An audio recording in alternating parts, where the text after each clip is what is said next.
Ahora sí. Bien, vamos entonces a comenzar nuestra sesión del día de hoy.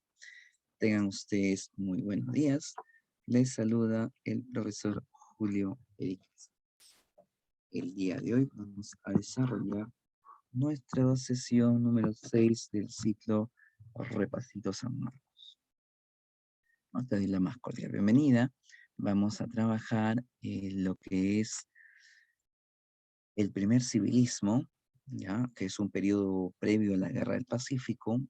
La Guerra del Pacífico, o también conocida como la Guerra del Guano y Salitre, el segundo militarismo y la República Aristocrática. Mira, son 4 temas, ¿ya? El primer civilismo, la Guerra del Pacífico o Guerra del Guano y Salitre, el segundo militarismo y la República Aristocrática. Ya, esos 4 temitas vamos a trabajar el día de hoy. Recordando que son temas favoritos de San Marcos, ¿no? ¿Cuáles son temas favoritos de San Marcos? Por ejemplo, primer civilismo, ¿ya? Primer civilismo, San Marcos ha preguntado, ¿no? Por el tema del salitre, ¿no? Y también un tema favorito de San Marcos ha sido la Guerra del Pacífico, ¿no? Especialmente la campaña de la Breña, ¿no? O las causas, las razones de la Guerra del Pacífico o de la derrota del Perú en la Guerra del Pacífico. Y el tema favorito también de San Marcos, la República Aristocrática, ¿no? Especialmente características de la República Aristocrática, ¿no? Que se exportaba, cómo era la sociedad de ese tiempo, cómo estaba organizada la política, cuál era el partido que tenía la hegemonía en el poder, y esos aspectos, ¿no? Muy bien, comencemos entonces. Empezamos con lo que es el fin del primer militarismo, ¿no? Como antecedente, lo que vimos la semana pasada, para conectarnos con el tema del día. Bien, jóvenes, ustedes saben que un periodo, el primer periodo republicano, fue bautizado como primer militarismo, ¿no? ¿Quién lo bautizó así? ¿No? Bueno, los historiadores, ¿no? Pero ese primer militarismo tuvo un nombre muy peculiar, el militarismo de la victoria, ¿no? ¿Y por qué militarismo de la victoria? Porque según el historiador Jorge Basadre Groman, a propósito, el día de ayer ha sido el Día del Historiador Peruano. Saludos para los historiadores, ¿ya? Entonces, según el historiador Jorge Basadre Groman, dicho sea de paso, Jorge Basadre Groman nació en Tacna, y nació en Tacna cuando Tacna estaba en poder de Chile, después de la Guerra del Pacífico. Según este historiador, el primer militarismo fue el militarismo de la victoria, porque los caudillos que gobernaron el Perú fueron en su mayoría héroes, fueron en su mayoría victoriosos de la guerra de independencia, especialmente la batalla de Ayacucho. Nos estamos refiriendo a José de la Mar, Agustín Gamarra, Orbegoso, Salaverry, Ramón Castilla, Echenique, y la lista continúa, ¿sí? Entonces, ese es el primer militarismo. Pero nosotros estudiamos ese tema ya en el capítulo anterior. Y este primer militarismo, ¿cómo termina? Termina mal. ¿Por qué? Porque la segunda promoción de caudillos, Castilla, Echenique, San Román, Peset, Balta, la segunda promoción, ¿ya? ¿Qué hace? No maneja muy bien los recursos económicos, los recursos del guano, ¿no es cierto? Despilfarran el dinero. Ustedes recordarán que el 25, no, el 29% de todo ese dinero, de toda esa riqueza que se tuvo por el guano, fue gastado en burocracia civil, en sueldos, en planillas, ¿no? De una élite acomodada que estaba con el gobierno, ¿no? De trabajadores de oficinas, ¿no? De burocracia que poco o nada suma al Estado. Pero además de ese 29%, hubo 24,5% que dilapidó el recurso en burocracia militar. Los militares se enquistaron en el poder y digamos que eh, absorbieron el dinero del Estado, ¿no? Desaparecieron la plata del Estado. Y un 20% se empezó a utilizar en ferrocarriles, ¿no? 11% en pago de la deuda interna, que era una cifra muy alta, y 8,5 a 9% en pago de la deuda externa, ¿no? Y 7,5 aproximadamente en temas sociales como pagar por la libertad de los esclavos, cómo eliminar o dejar de cobrar el tributo indígena o contribución indígena, ¿cierto? Entonces, estos militares, la segunda promoción de caudillos, a pesar que el Perú estaba en una época de guano, una prosperidad falaz, dilapidó el recurso, ¿no? Malgastó el dinero, quebró al Estado, lo llevó otra vez a una bancarrota, ¿ya? Entonces, ese es un punto. Dos, en esta época del guano había surgido una élite, llamado los consignatarios, llamados los guaneros, ¿no? Llamados la plutocracia guanera, ¿no? Entendamos la plutocracia guanera como un equipo, como un grupo acomodado, ¿no? De gente. Y si gustas, puedes utilizar la palabra burguesía guanera. También puedes utilizar la palabra oligarquía guanera, porque además, dicho sea paso, eran pocas personas, ¿no? Entonces, llámale plutocracia guanera, llámale burguesía guanera, llámale oligarquía guanera o llámale simplemente ricachones del guano, ¿no? Que en ese tiempo recibieron el apodo, el apelativo de hijos del país, ¿cierto? Claro, refiriéndonos a los peruanos, porque también había extranjeros. La Casa Gibbs también se dedicaba a ese negocio, ¿ya? Entonces, se forma una plutocracia guanera que estaba muy metida en el tema político también, o que por lo menos estaba interesada en participar de la política, ¿no? Más aún cuando el presidente Balta les quita el control del guano, ¿cierto? Eso es muy importante entender para poder entender el primer civilismo, ¿no? Recordemos pues que el Perú tuvo un enfrentamiento con España entre 1865 y 1866, tuvo un enfrentamiento contra España, combate de Aptao, ¿no? Combate del Callao, el 2 de mayo. En medio de esos dos combates hubo un bombardeo a Valparaíso, te acordarás, ¿no? Y producto de este combate, el Perú termina afectado materialmente, económicamente, y termina paradójicamente endeudado, porque para enfrentar esta guerra se mandó comprar barcos, barcos que no llegaron a tiempo, pero que se mandaron comprar y a crédito. Y dentro de este paquete de barcos que se compra, y ojo, que barcos también sobrevalorados, ¿no? Tenemos el famoso Huáscar y la fragata Independencia, ¿no? El monitor Huáscar y la fragata Independencia. Bueno, entonces el Estado está afectado por la guerra contra España, el Estado está en bancarrota porque se ha dilapidado los recursos del guano, el Estado está careciendo cada vez del guano, el guano se ha exportado durante más de 20 años y se está agotando el recurso, ¿no?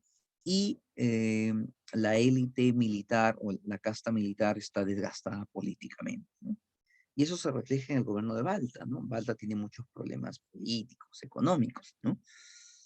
Ahora, en el contexto mundial, estamos entrando a la segunda mitad del siglo XX, 1850, 1860.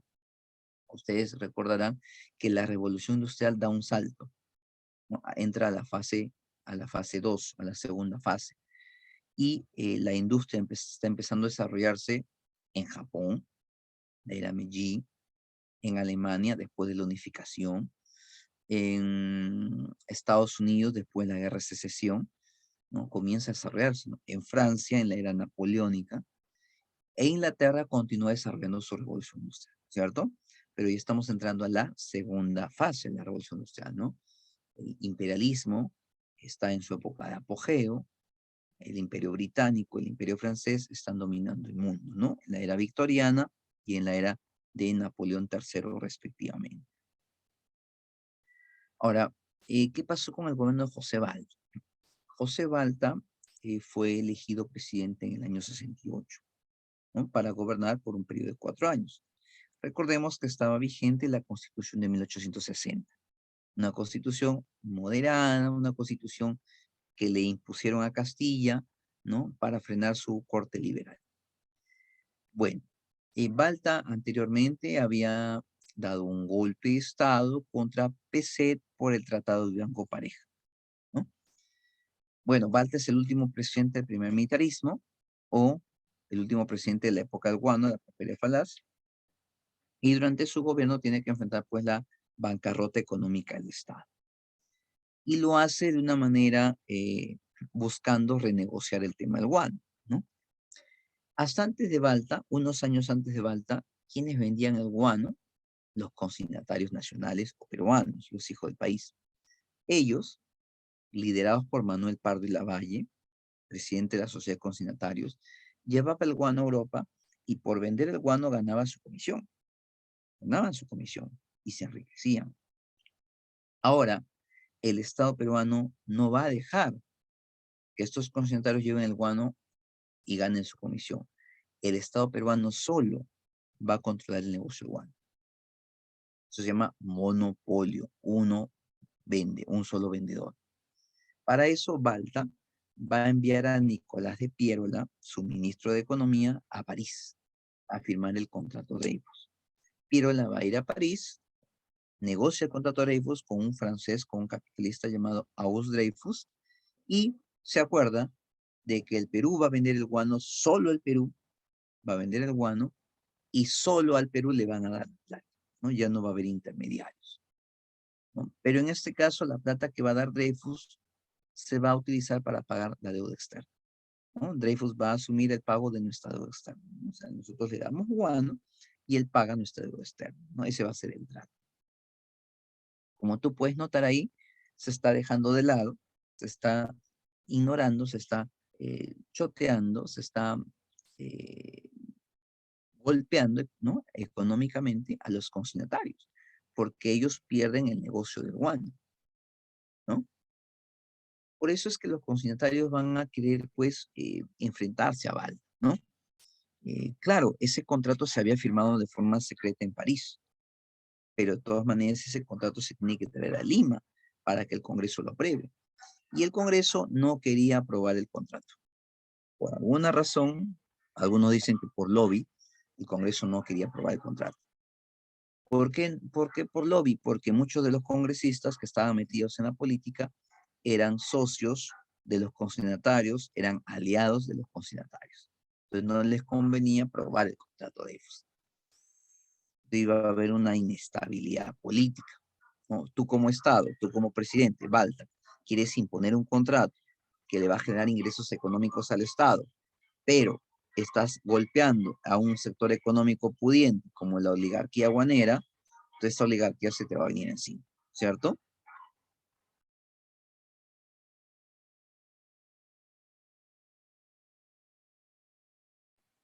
Ahora, em, estos consignatarios peruanos afectados, ¿no? Que perdieron el guano, si quieres llama de los ex, ¿no? Van a reaccionar, ¿no? Utiliza la lógica del ex. El ex cuando lo chotea, ¿no es cierto? Se siente herido, ¿sí o no? ¿No? Quiere reaccionar, ¿sí o no? Quiere boicotear, quiere a la fuerza, de repente recuperar, ¿no es cierto? Ya. Entonces los ex consignatarios guaneros que dejaron o perdieron el negocio van a querer entrar a la política y para eso van a formar la Sociedad de Independencia Electoral. La Sociedad de Independencia Electoral es un club que va luego a tomar cuerpo de partido político, va a tomar forma de partido político y se va a bautizar o va a ser bautizado como partido civil. Entonces, la Sociedad de Independencia Electoral, más conocido como partido civil, es el primer partido político, el primero de toda la historia republicana, el primero, que fue conformado por la burguesía guanera.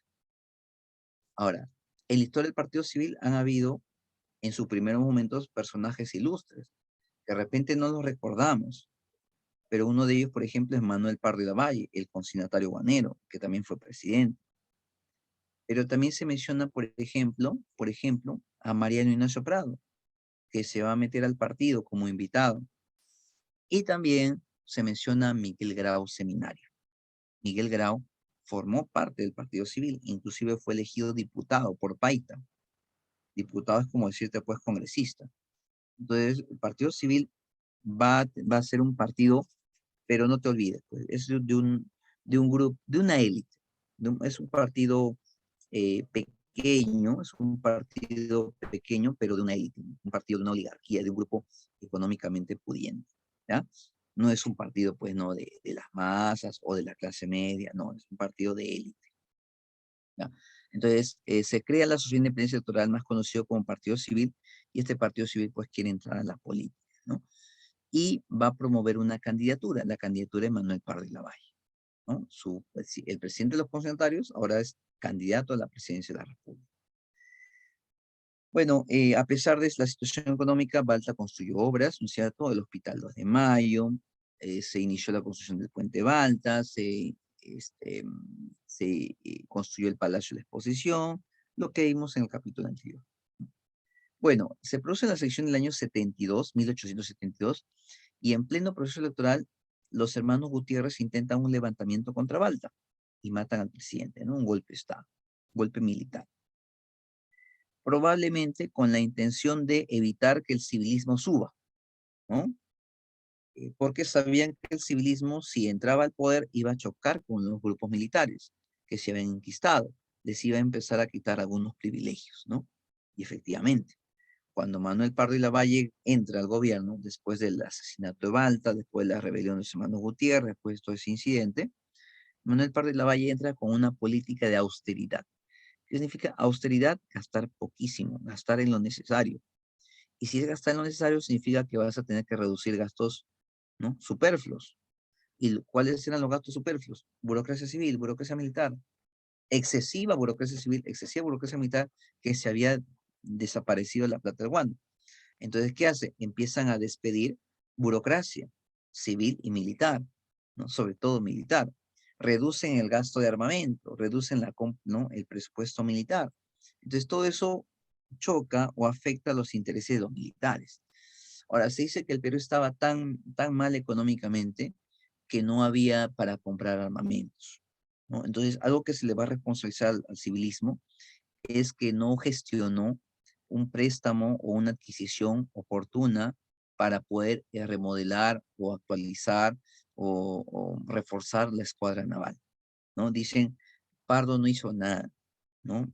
Y en resumen, pues es cierto, ¿no? Es decir, no tuvo el presupuesto, ¿no? No actualizó, no reforzó la flota naval, no repotenció al Perú económicamente. Justamente por tener ese problema económico, por no tener liquidez, por no tener efectivo, cash, encima de tener deuda externa, Pardo es lo que recurre a hacer tratados. Que si yo no tengo armamento, alguien me puede prestar su armamento. ¿Quién? Un aliado. Entonces, Pardo recurre a hacer alianzas.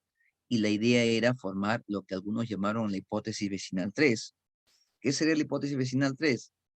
Juntarnos tres vecinos, Perú, Bolivia y Argentina. Esa era la propuesta. ¿Y por qué Bolivia y Argentina? ¿Por qué no Chile, Brasil, Ecuador o Colombia? Bueno, ¿por qué Bolivia? ¿Por qué Argentina? Porque entre los vecinos, el vecino más inquieto, por así decirlo, era Chile.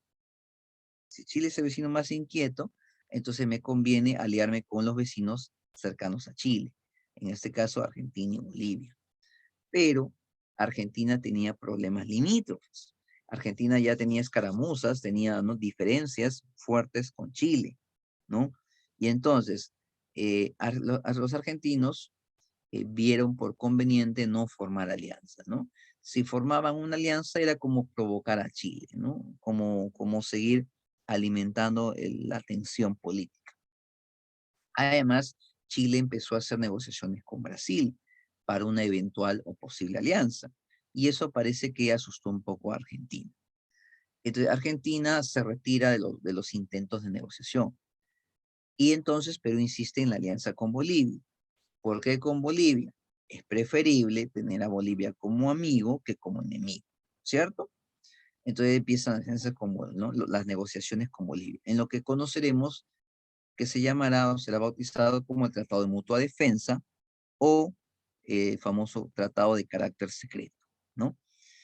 Que se firma entre José Larribagüero, un peruano, que nada tiene que ver con el precursor de la República, por lo menos no directamente, y un tal Benavente, ¿ya? Benavente por parte de Bolivia y José Larribagüero por parte del Perú son los diplomáticos que firman ese tratado de mutua defensa o tratado secreto. Y más adelante será la excusa perfecta o el pretexto perfecto para que Chile encuentre una sin razón y declarar la guerra, ¿no? Ahora, en el aspecto económico, Manuel Pardo y Lavalle se dio cuenta pues que el guano cada vez era más escaso y encima había competencia. Había surgido el tema del salitre por un lado y el tema de los abonos artificiales. Recuerda que en el contexto de la Segunda Revolución Industrial, la industria química está avanzando bastante.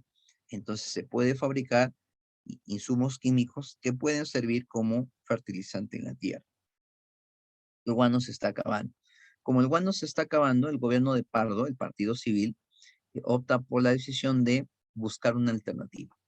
Muy bien, no podemos vender guano, podemos vender salitre. Pero para vender salitre, el Estado tiene que monopolizar la venta del salitre. Y eso significa que no puede permitir que vengan empresarios ni del Perú ni del extranjero a vender el salitre. Entonces, lo que va a hacer el gobierno de Pardo, ¿qué cosa es? Primero, el estanco del salitre. ¿Qué significa estanco del salitre? Y acuérdate, estanco, estado, que solo el Estado va a vender el salitre. Monopoliza la venta del salitre, ¿ya? No extranjeros, no peruanos, no chilenos, no ingleses, no tagneños, no limeños, no nadie, solo el Estado, no particulares, no tú, no nadie, no peruanos, no extranjeros, solo el Estado. Y si solo el Estado peruano vende el recurso, solo el Estado peruano gana el dinero o la plata directamente, ¿ya? Eso se llama el estanco del salitre. Y esto se llevó a cabo en 1873, año en que se firma el Tratado Secreto de Mutua Defensa también, ¿ok? Entonces, eso pasó en 1873. Y en 1875, Pardo, el presidente Pardo del Partido Civil, lo que hace es nacionalizar la salitre de Tarapacá. ¿Qué significa nacionalizar la salitre de Tarapacá? Significa que Tarapacá es intangible, nadie lo puede tocar, nadie lo puede mirar, ni tú, ni nadie, ni un peruano, ni un extranjero, nadie. Esto es mío, esto es del Perú, mío, mío, mío, mío, mío, y nadie más, es intangible. Entonces, ¿con la intención de qué? De asegurar esa salitre hacia el futuro, esa es la intención. Eso se llama la nacionalización de la salitre de Tarapacá. ¿Y por qué lo nacionaliza? Porque hay temor a la presencia extranjera, como venía ocurriendo en Bolivia. En Bolivia habían ingresado británicos, ingleses y también chilenos, ¿no? Y prácticamente estaban viviendo ya varios años en Antofagasta, ¿no? Prácticamente Antofagasta no era boliviana, era extranjera, por la presencia de estos inversionistas, de estos extranjeros, empresarios privados. Entonces, esa es la intención. Y cuando hay algún interés de la Casa Gibbs o de alguna familia británica o chilena o consorcio británico-chileno de querer acercarse a Tarapacá, Pardo simplemente los va a votar. Le va a decir, no, esto es mío, esto es nacional, esto es peruano. Entonces, esa política se llama política proteccionista. Y la política proteccionista puede favorecerle al Estado peruano, pero puede generarle problemas ¿con quién? Con los inversionistas extranjeros, ¿sí? Porque el inversionista extranjero va a decir, ya pues, déjame vender tu salitre, ya pues, déjame invertir, te pago, te compro tu terreno, dame salitre, ¿cuánto quieres? ¿No? Pero si el Estado peruano se cierra, si el Estado peruano practica una política proteccionista, entonces el privado dice, oye, ¿me vas a dejar entrar, sí o no? Entonces ya empieza la presión, ¿no? Entonces, como no van a poder convencer al gobierno de Pardo por las buenas, estos inversionistas van a querer acceder a estas tierras salitreras de Tarapacá por las malas. ¿Sí? Entonces, ese es el contexto en el cual estamos desarrollando el civilismo. Ahora, recordar también de que Pardo hace reforma educativa. ¿En qué consiste esta reforma educativa? Pardo tenía una visión de país. Para él, el país tenía que entrar a una etapa de modernización. Y para él, uno de los elementos importantes eran las comunicaciones. ¿No? Un país avanza en la medida que hay comunicaciones, que hay dinamismo comercial, en la medida que la economía se mueve. Pero para dinamizar la economía necesito transporte, necesito medio de comunicación. Y qué mejor que hacerlo que con los ferrocarriles, que ya estaba volviéndose algo muy común en Europa en ese tiempo. Entonces, Pardo era de esa idea, ¿no? Ferrocarriles, construíamos ferrocarriles, ¿no? Para fomentar, pues, los circuitos comerciales, ¿no? Los circuitos económicos, sobre todo de los exportadores, ¿ya? Pero el problema es que no hay recursos. El problema es que no hay recursos, ¿no? La idea está bien. Balta lo estuvo haciendo, pero no hay recursos económicos para desarrollar la infraestructura. Pero lo que sí puedes hacer es ir preparando el camino, es decir, ir formando eh, a la sociedad a la ciudad, a la ciudadanía. ¿Para qué? Para que tenga esa visión de país. Entonces, se emprende la reforma educativa. La idea era, pues, que la gente se alfabetice, ¿no? Y entonces, instrucción primaria, a tal punto que se establece que el primer y segundo grado de primaria debieran ser obligatorios y gratuitos. Si el primer y segundo grado de educación primaria son obligatorios y gratuitos, significa que los que estén en la escuela por lo menos van a aprender a leer y escribir, ¿no? Y eso en cierta forma le favorece a Pardo, ¿no? Porque él está pensando en un eventual futuro político de él o de su partido, y la gente pues agradecería que por fin un gobierno los miró, se preocupó por la educación, se preocupó por la cultura, ¿no?, de los habitantes, ¿no? Ahora, también se aumenta el presupuesto para San Marcos, para los temas de investigación, y se crean escuelas. Se crean escuelas. Las escuelas de ingenieros y de minas, escuela de Eduardo de Javich, hoy día una facultad de la UNI, y la Escuela Superior de Agricultura. Cuando decimos escuelas superiores, ¿ya? Si gustas, compárala como si fuese casi un instituto, ¿ya? O sea, están a ese nivel. ¿Ya? No son universidades, ¿ya? Pero tampoco son educación básica, ¿no? Colegios, son escuelas superiores, ¿no? En la actualidad existen escuelas superiores, institutos, ¿no? Y universidades, ¿ya? Entonces se crea la Escuela Superior de Agricultura para formar ingenieros agrónomos, y se crea la Escuela de Ingenieros y de Minas para formar ingenieros, y justamente ingenieros de construcción civil o de tema civil para desarrollar la infraestructura que el país necesita, ¿no? Entonces, por lo menos va sentando las bases. Eh, entre entre las cosas que ocurren en esta época, por ejemplo, está que Ricardo Palma irrumpe con la publicación de sus tradiciones peruanas, por ejemplo, ¿no? Y que vamos también a tener un desarrollo ¿no? Del, del tema social, ¿no? Un desarrollo del tema cultural, ¿no? Por ese tiempo, ¿no? Bien, entramos entonces ahora al siguiente punto que nos lleva a la Guerra del Pacífico, ¿ya? ¿Y qué es la Guerra del Pacífico? Bueno, hay que especificar, ¿no? Guerra del Pacífico Sur, porque ustedes saben que en la Segunda Guerra Mundial Estados Unidos y Japón se enfrentaron en el Pacífico. También se puede llamar eso Guerra del Pacífico, ¿no? Por ejemplo, Perú y Chile se enfrentaron en la época de la Confederación, ¿no? También se podría llamar eso una Guerra del Pacífico, ¿no?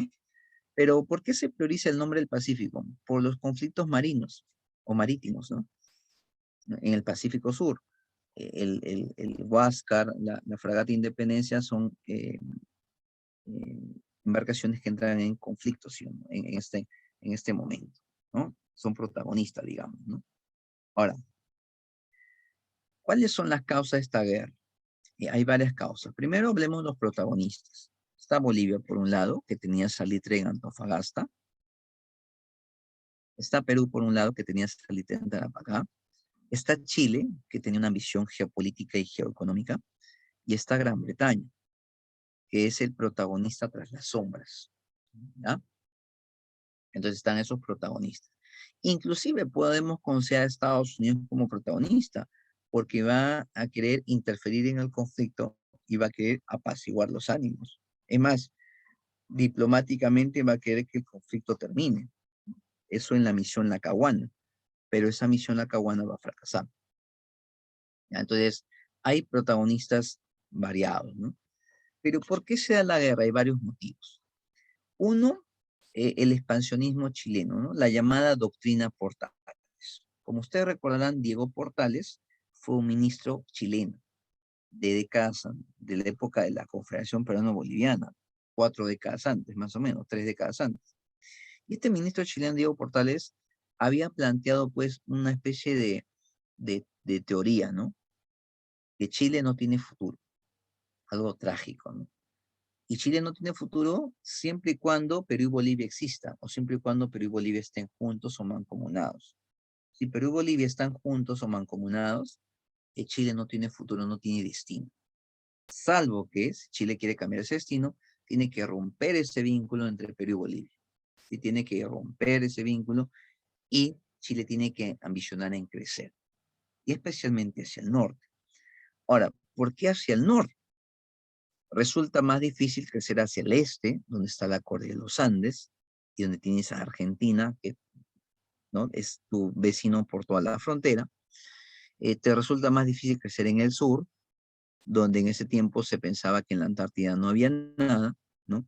Y además era muy difícil controlar un territorio como la Antártida, donde pues no tienes una gran presencia marítima o militar, ¿no? O naval.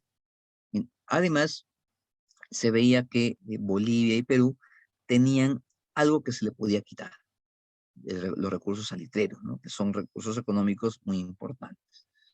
Entonces, en eso consiste la doctrina Portales, ¿no? La visión geopolítica. Y con eso los chilenos crecieron durante 30 años, ¿no?, alimentados con esa visión. Los recursos naturales son importantes, repito, Perú tenía salitre en Tarapacá y Bolivia tenía salitre en Antofagasta. Pero también entra en escena el tema del comercio, ¿ya? El tema del comercio. Ustedes saben que hay un puerto en el Perú que se llama el puerto del Callao, pero también está el puerto de Arica, que no es tan importante como el Callao, pero termina siendo pues un puerto de competencia, ¿no? Y por otro lado tienes a Valparaíso, ¿no? Y entonces, si se va a desarrollar el comercio es una fuente de ingresos muy importante. Acuérdate que la guerra contra la Confederación fue por el tema de los puertos, ¿cierto? Los impuestos en los puertos.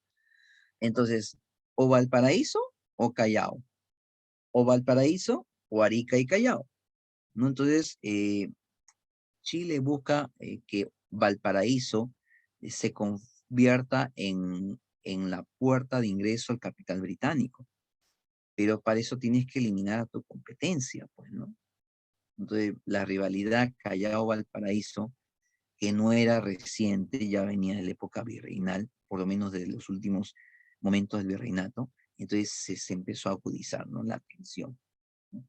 Y recuérdate que ambos puertos salían pues de su reconstrucción, ¿no? Acuérdate que España los había bombardeado al Valparaíso y al Callao. Entonces ambos puertos aspiraban a recuperar su poderío, su prestigio comercial, ¿no? Pero también hay otros motivos de esta guerra, ¿no? En este caso tenemos como motivos o los pretextos o la excusa, ¿no? ¿Y cuál es el pretexto principal o excusa principal? El impuesto a los 10 centavos, ¿no? Impuesto creado en Bolivia durante el gobierno de Hilarión Daza. Hilarión Daza lo que hizo fue revisar los tratados comerciales, ¿no? Los tratados que se habían firmado con empresarios extranjeros, y lo que hizo fue cambiar algunas cláusulas. Y una de estas cláusulas consistía pues en cobrar 10 centavos más por quintal de salitre que se extraiga de Antofagasta. El problema era que los empresarios ingleses y chilenos que habían firmado los tratados comerciales ya habían establecido acuerdos por 25 años. Y entonces, si de un momento a otro aparece Daza y modifica las cosas a última hora, los empresarios chilenos e ingleses están en su derecho de decir, oye, yo ya firmé por 25 años, tú no vas a venir aquí a agregarme 10 centavos, 15 centavos o lo que se te coge la gana, ya está firmado. Entonces, sobre todo para los empresarios chilenos e ingleses, ese es el motivo, nosotros le llamamos excusa, em, por el cual ellos se incomodan, ¿no? Es decir, no están respetando las reglas, no están respetando las leyes. El tratado es un acuerdo, ya está firmado. Si quieres revisarlo, échale la culpa a tu presidente anterior que me concedió, ¿no? Melgarejo en este caso, ¿no? Entonces, los ingleses y chilenos quieren hacer respetar el tratado, pero Bolivia no, ¿no? Y Daza daba diferentes argumentos, ¿no? Desde que la situación de Bolivia era precaria hasta que había habido terremotos en las zonas costeñas y habían afectado a la economía y por eso era necesario pedir más impuestos, ¿no? Entonces, ustedes saben que cada vez que se habla de revisar tratados, los empresarios tiemblan, ¿no? Ay, que cómo me vas a revisar, que por qué me revisas, que ya hemos firmado, que hemos quedado en acuerdo, entonces se ponen especiales. Entonces esos empresarios se pusieron así, ¿no? En su justo derecho seguramente, pero se pusieron así. Y entonces ahí comenzó la tensión. Y como no pagaban, lo que hizo Hilarión Daza fue ordenar a su ejército que tome las saleteras de Antofagasta, que tome la compañía saletera de Antofagasta, construida por los empresarios extranjeros, ingleses y chilenos. Y peor aún, pues, ¿no? Entonces, esta expropiación afectó a estos extranjeros, estos empresarios, ¿y qué hicieron? Como diríamos, se fueron a quejar, ¿no? Chile, Chile se fueron a quejar, a pedir auxilio político militar a Chile. Y Chile, que no quería, ¿no? Se metió, como quien dice, para defender la salida de Antofagasta, ¿no? ¿Cómo es posible que Bolivia esté haciendo eso, que esté expulsando, que esté votando, que les esté robando la compañía a estos inversionistas, ¿no? Entonces, Chile entró como el superhéroe, ¿ya? ¿Y qué hace Chile? Ocupa Calama, ocupa Antofagasta. En marzo del 79, el ejército chileno ocupa Antofagasta, ocupa Calama, ¿no? Prácticamente recuperan la compañía saltera de un 2x3. Entonces, si ya recuperaron la compañía saltera, ahí queda, pues, ¿no? Ahí queda, ¿no? Como se dice, ¿no? Pero ahí está, pues, justamente por lo que se le cataloga como pretexto, porque no se conformaron con quedarse en Antofagasta. Siguieron avanzando, y ya que están ahí, sigamos, ¿no? ¿Ya? Ahora, cabe recordar que el salitre es una mezcla de nitrato de potasio y nitrato de sodio y se encuentra en diferentes lugares en Sudamérica y que tenía varios usos, ¿no? Uno de ellos era usarlo como insumo para hacer la pólvora, ¿no? Para el uso de armas de fuego, y el otro era como fertilizante. Pero hay otro pretexto más, y usted sabe muy bien que Perú va a enviar a un diplomático, ¿no? A José Antonio Lavalle. Perú envía a este diplomático, José Antonio Lavalle, para que se den conflicto y calmen las aguas. De José Antonio Lavalle, cuando viaje a interceder, lo van a acusar de ser el defensor de Bolivia, ¿no? No un árbitro imparcial, sino el defensor de Bolivia, el abogado de Bolivia, ¿no? Entonces a José Antonio Lavalle le van a decir en su cara, ¿no? Le van a enrostrar que el Perú ha firmado un tratado secreto. Y José Antonio Lavalle no estaba informe, él decía de ese tratado, no sabemos si era cierto o no, o era una forma de defenderse, pero negaba la existencia de ese tratado. Entonces los chilenos le arrostran en su cara el tratado, la copia del tratado, ¿no? Se lo dice en su cara. Y José Antonio Lavalle queda pues desenfocado, ¿no? Ahora, asumiendo que esa copia del tratado que tienen los chilenos era real, la pregunta es cómo consiguieron eso.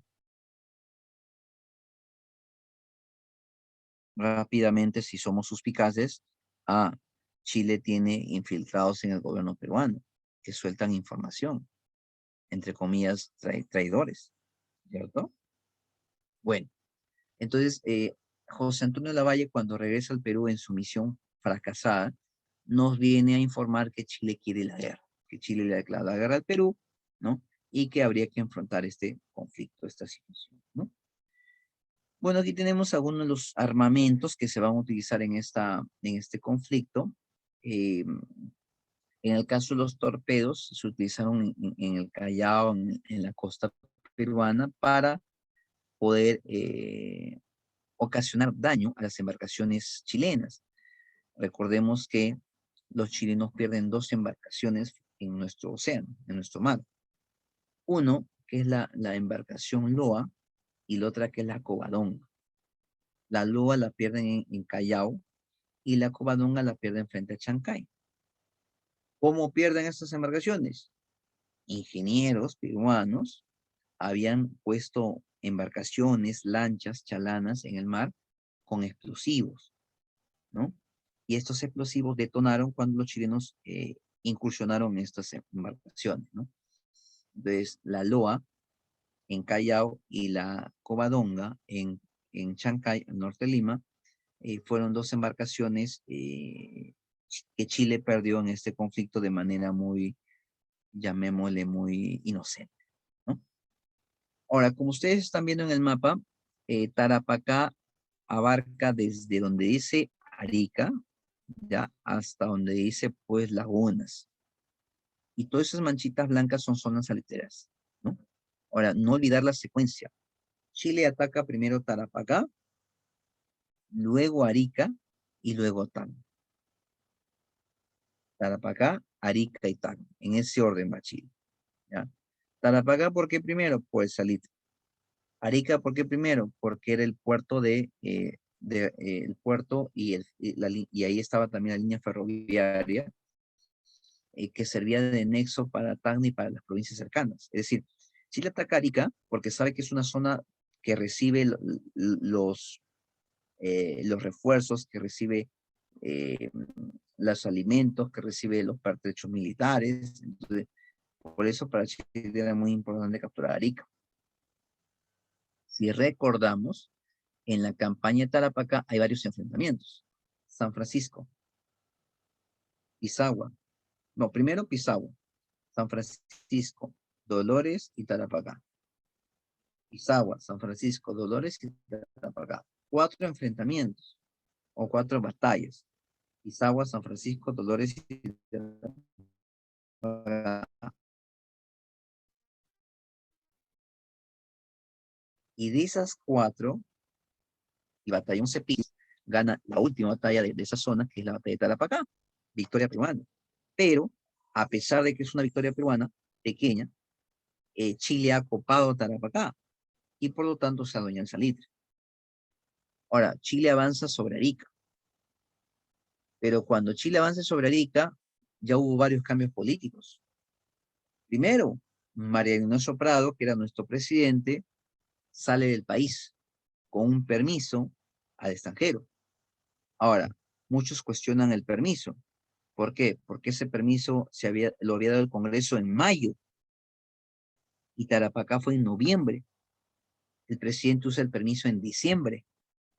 O sea, el Congreso te da un permiso en mayo y tú dices el permiso en diciembre. Es más, es un permiso vencido, ¿no? Ahora, ¿cuál era el argumento de Prado? El argumento de Prado era, nosotros estamos perdiendo la guerra, pero necesitamos empatar el marcador.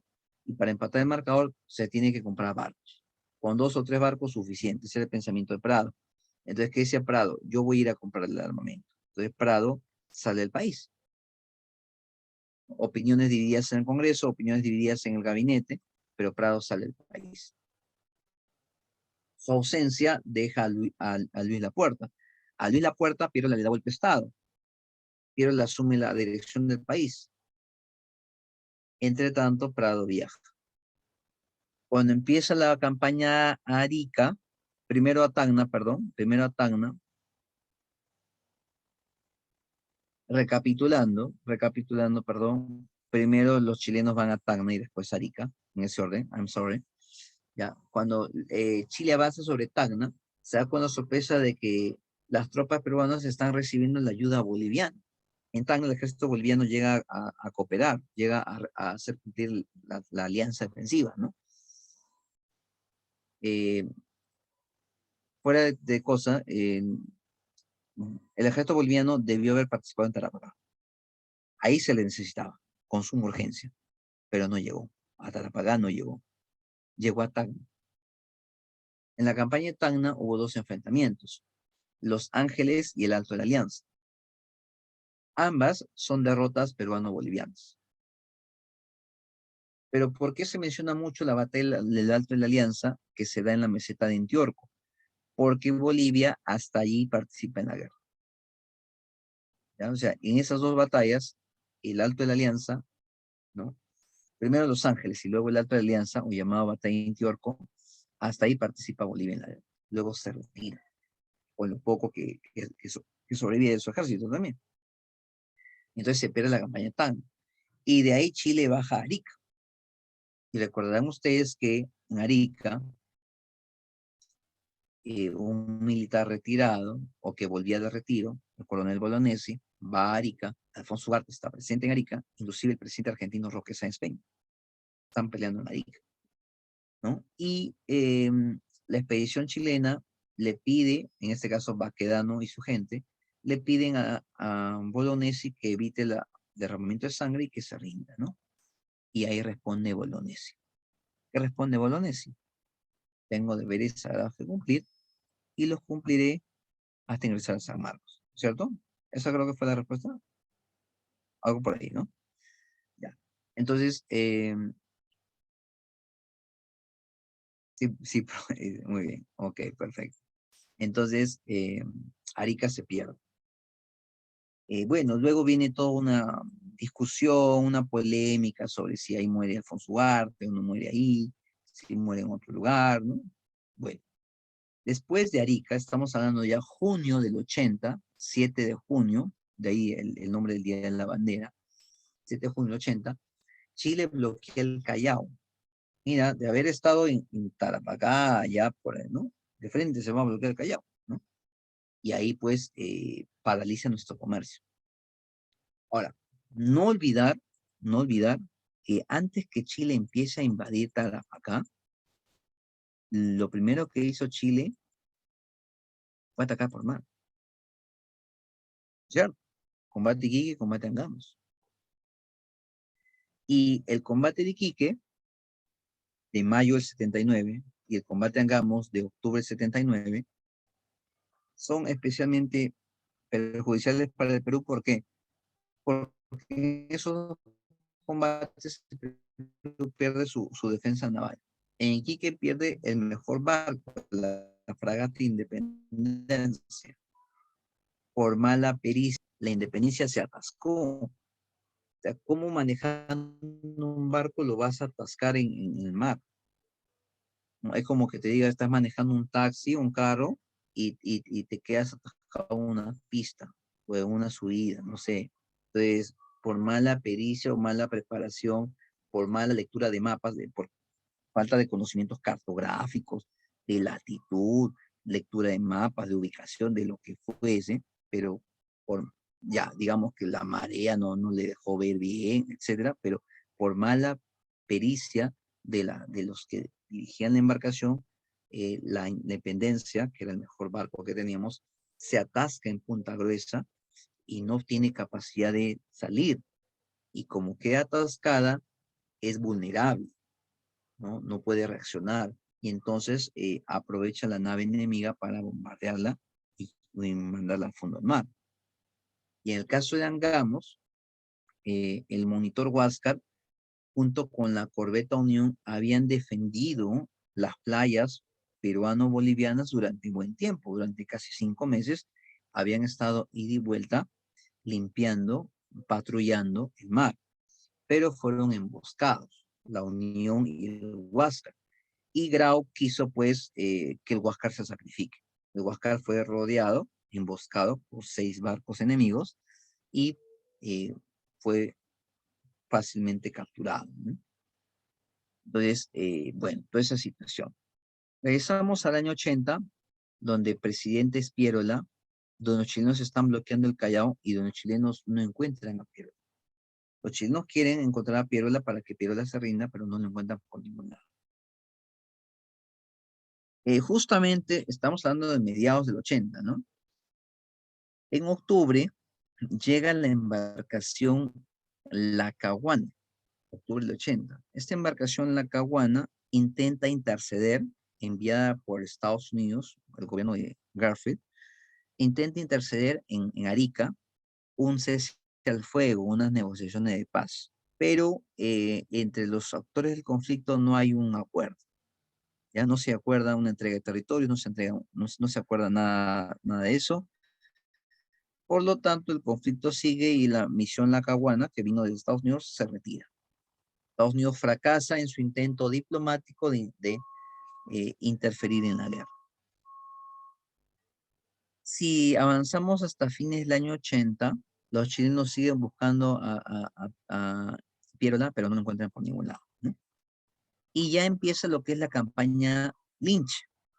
Patricio Lynch empieza a llegar con barcos a Chimbote, a Trujillo, a Chiclayo, a Paita, y empieza a pedir cupos, empieza a extorsionar.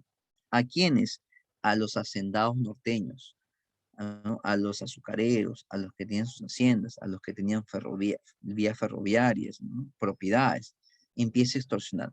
Y si tú no le pagabas los cupos, quemaban tu hacienda, ¿no? Entonces, en este momento es donde se va a reflejar un problema del país, la falta de unidad social y política. Falta unidad social, ¿por qué? Porque dentro de estas haciendas había muchos chinitos, muchos culíes trabajando. Y estos chinitos o culíes no defendieron a sus patrones, a sus amos, a los hacendados. Muy por el contrario, ¿no? Aprovecharon para escapar, para fugarse. Otros seguramente le abrieron la puerta a los chilenos para que entren y saquen las propiedades, ¿no? Entonces ahí se evidencia una fractura social, ¿no? De repente el término no es el adecuado, pero como que ese resentimiento del chino por el maltrato sufrido durante ya algunas décadas, lo expresa en este momento de invasión extranjera. Pero eso es en la costa, ¿no? Con la expedición Lynch. En la sierra ocurrirá algo parecido, pero con los campesinos.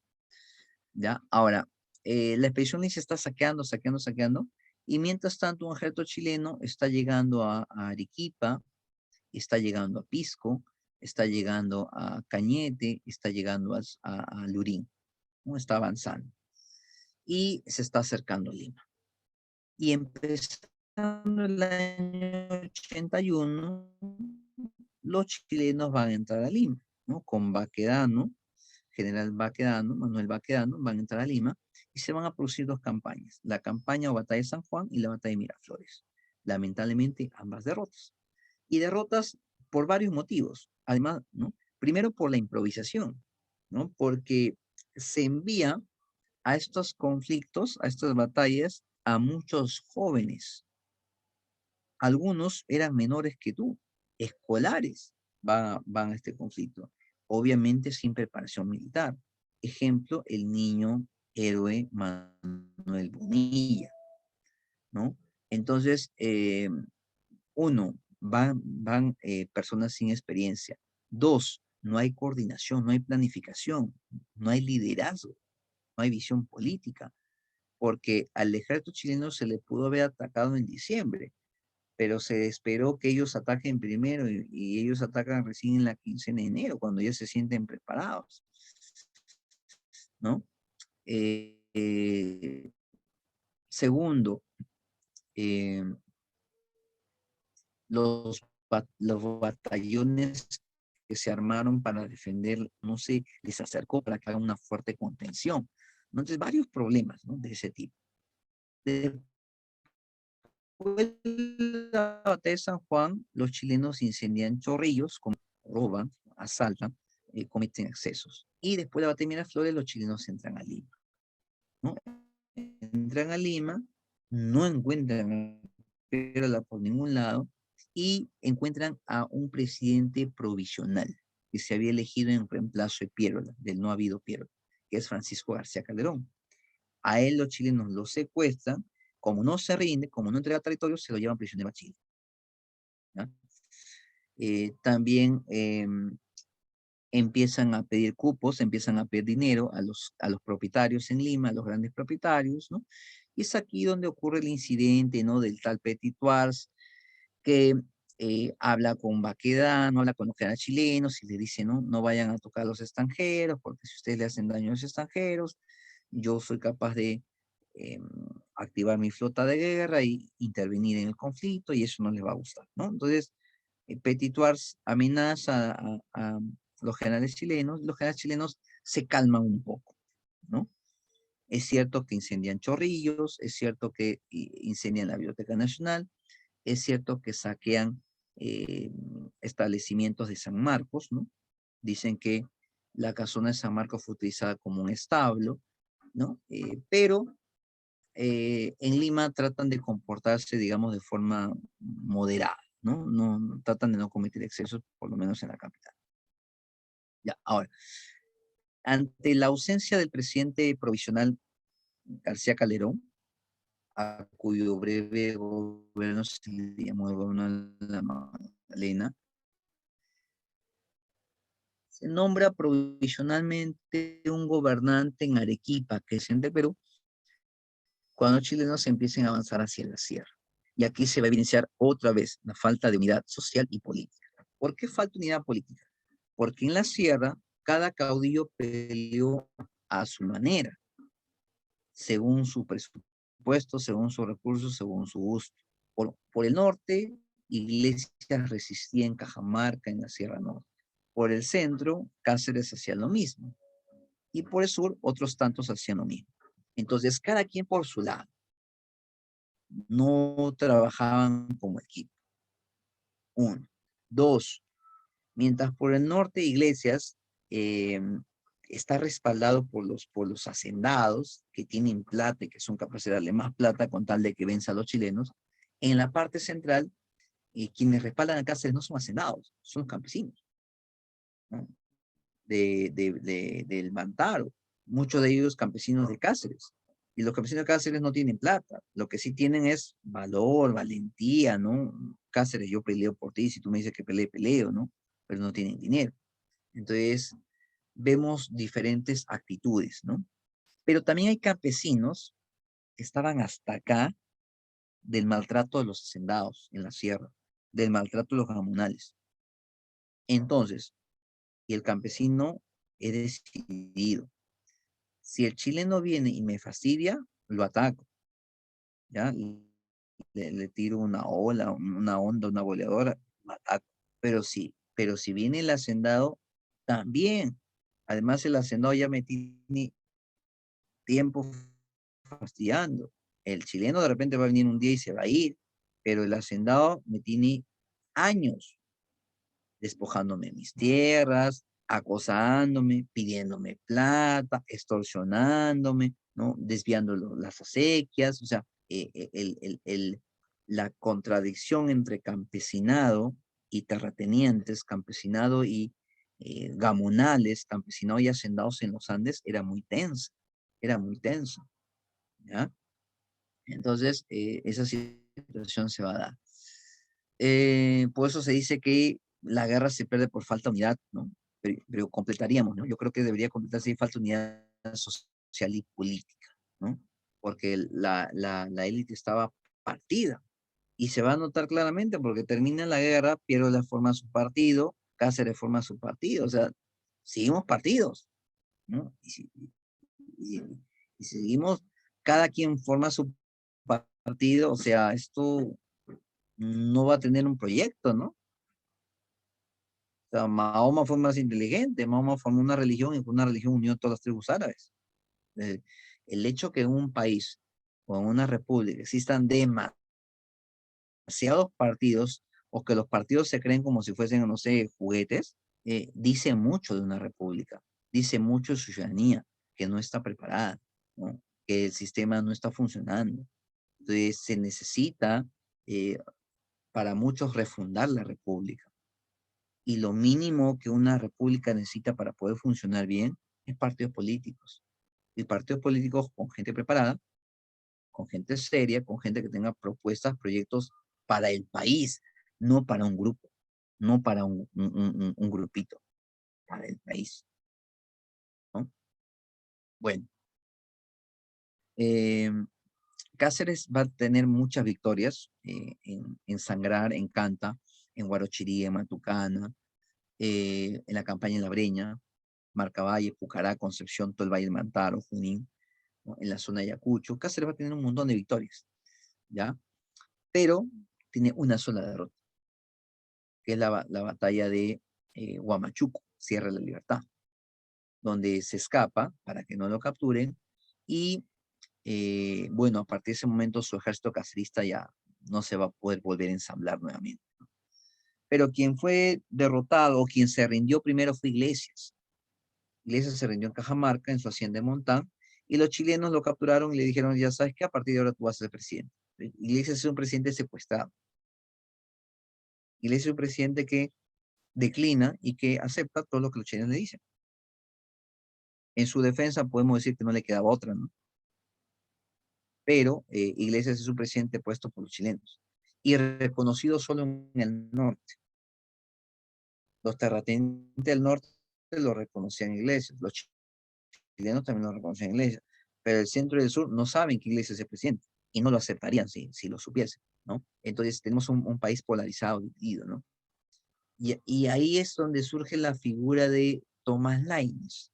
Tomás Lainez es un campesino, ya digamos estilo guerrillero, que batuteó, pues, ¿no? Lideró eh, levantamientos campesinos, pero no exactamente en contra de los chilenos. ¿Ah? Sí es cierto que asedió a los chilenos que se acercaron a sus tierras, pero principalmente él lideró descontentos campesinos contra los gamonales peruanos. Ese es el claro ejemplo de que en el Perú había una fractura social, ¿ya? Por eso los gobiernos tienen que ser inteligentes. Si yo tengo masa social desposeída o descontenta o marginada, yo como Estado, yo como gobierno tengo que preocuparme por esa masa social. Si yo no me preocupo por esa masa social normalmente va a reclamar, va a quejarse, va a exigir sus derechos. Y si lo va a hacer, lo va a hacer contra el Estado. Entonces, si yo soy un Estado inteligente, ¿qué hago? Hago políticas sociales para fomentar el crecimiento de esos sectores, ¿no? Y generalmente, pues, termino obteniendo un beneficio político, ¿no? Porque ellos algún día me lo van a agradecer y de repente van a votar por mi reelección, como ha ocurrido en el Perú. Cuando ha habido gobernantes que se han preocupado por los sectores más populares, ¿qué ha pasado? Normalmente la gente eh, guarda simpatía y vota por una persona para su reelección, ¿cierto? Claro, la gente es consciente que lo están utilizando, pero si me estás utilizando y me estás haciendo algún favor o me estás permitiendo mejorar o crecer o tener para mi comida, sigo votando por ti, ¿no? Una cosa de ese tipo, ¿no? Bueno, la guerra del Pacífico termina. Se puede decir que cuando Iglesias se rinde en Montán, en Cajamarca, ya había terminado la guerra. Para muchos la guerra había terminado después del combate de Angamos o después de la campaña de Tarapacá. Lo que el Perú hizo fue extender su agonía, ¿no? Pero digamos que oficialmente, cuando Iglesias se rinde, para los chilenos la guerra ya terminó. El problema es que Cáceres sigue molestando. Entonces, para los chilenos la guerra termina cuando ellos derrotan a Cáceres. Es en la batalla de Huamachuco, Sierra de la Libertad. Dicho sea de paso, en esta batalla capturan a Leoncio Prado, que es el hijo de María Ignacio Prado, ¿no? Y Leoncio Prado muere fusilado, ¿no? Entonces, ya una vez que saben que Cáceres no es un peligro, los chilenos rápidamente inician las negociaciones de lo que se llamará el Tratado de Ancón, ¿no? Y que Iglesias va a aceptar. ¿Y qué dice el Tratado de Ancón? Dice que Perú va a entregar Tacna y Arica, Perú va a entregar Tacna y Arica a Chile por 10 años supuestamente, y que en 10 años se va a hacer un plebiscito, una consulta para ver si Tacna o Arica vuelven al Perú. Si Tacna y Arica decidiesen volver al Perú, Perú tendría que pagar 10 millones de pesos por Tacna y 10 millones de pesos por Arica, o sea, 20 millones de pesos. Si no, Perú perdería pues las provincias para siempre, ¿no? Esas eran supuestamente las cláusulas, ¿no? Pero también el Tratado de Ancón dice que Perú tiene que entregar guano a Chile, de las Islas Lobos. Como ustedes saben, las Islas Lobos se encuentran entre Lambayeque y Piura, ¿no? Por eso es que algunos le llaman guerra al guano y salitre. En un inicio mencionamos salitre, pero no mencionamos nada de guano.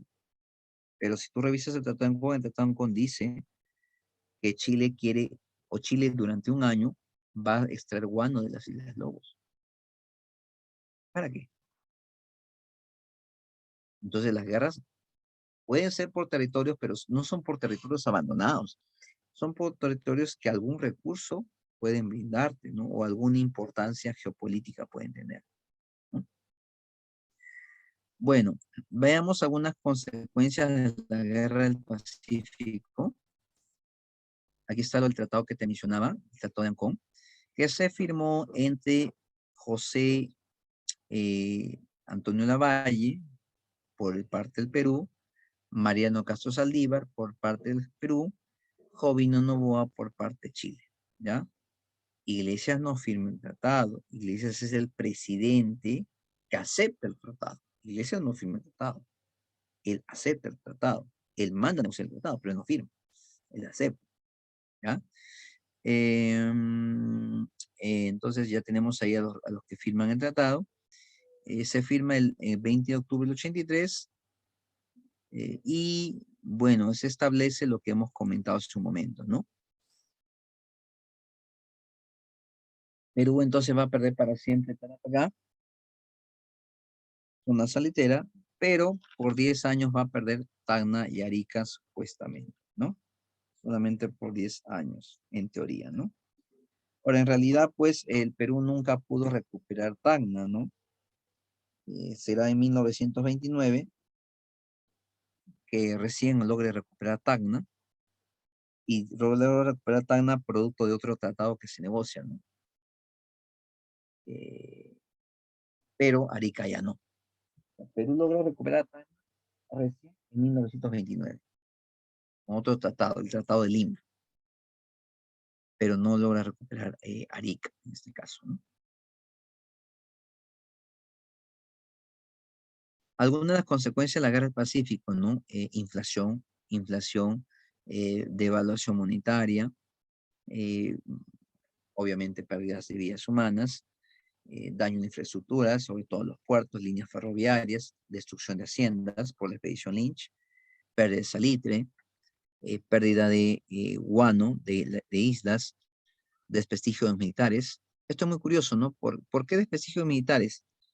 Eh, bueno, se le criticaba a los militares que habían perdido en la guerra, ¿no? Pero los militares supieron dar vuelta a esta crítica, es decir, los militares dijeron, pero nosotros hemos perdido, pero hemos dado la cara. Además, hemos perdido porque no había armamento, y si no había armamento no era nuestra culpa. ¿Quiénes han estado al poder? Manuel Pardo y Lavalle. Después de Manuel Pardo y Lavalle, Mariano Soprado.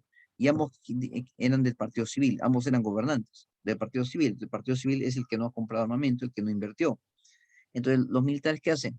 Le echan la culpa al Partido Civil. Y en parte tienen razón. Manuel Pardo y Mariano Soprado, presidentes con respaldo del Partido Civil, no preveyeron esta situación. Además, tuvieron un manejo, una gestión pésima, ¿no? Pardo y Lavalle solamente logrando un tratado de mutua defensa, que en dicho sea paso no ayudó mucho. Mariano Soprado viajando el país en plena guerra, generando una inestabilidad política innecesaria, ¿no? Entonces, el Partido Civil está manchado, y los militares, ¿qué hacen? El barro que les iba a caer a ellos, no, como se dice de taquito, lo lanzan para el Partido Civil. Y entonces la gente vive desilusionada, ¿no? Los pocos votantes que votaban en ese tiempo viven desilusionados, ¿no? El Partido Civil fue para ellos una decepción, ¿no? Entonces dicen, bueno, si este que era una esperanza me ha desilusionado, volvamos a lo de siempre, ¿no? Dejemos que los militares dirijan. Pero especialmente las élites, y cuando digo élites me refiero a banqueros, terratenientes, ¿no? Hacendados, propietarios, las élites prefieren que gobiernen los militares. ¿Y por qué prefieren, apoyan, ¿no? Y darían su vida porque gobiernen los militares? Porque con los militares en poder se sienten más seguros. Porque si mañana un grupito de chinos se se me revela en mi hacienda, ¿quién me salva? Si mañana hay un levantamiento campesino, ¿quién frena ese levantamiento campesino? Los militares. Entonces la élite peruana, terratenientes, banqueros, etcétera, ven en los militares unos héroes que los van a cuidar, que los van a proteger, que van a mantener al país tranquilito. Si los campesinos se levantan, los malos son ellos. ¿Por qué se levantan? ¿Por qué hacen caos? ¿Por qué hacen desorden? Por gusto debe ser, ¿no? Si los chinitos culíes deciden atentar contra la hacienda o contra la vida del hacendado, ¿por qué lo habrán hecho? Seguramente son locos, seguramente son criminales, asesinos, ¿no?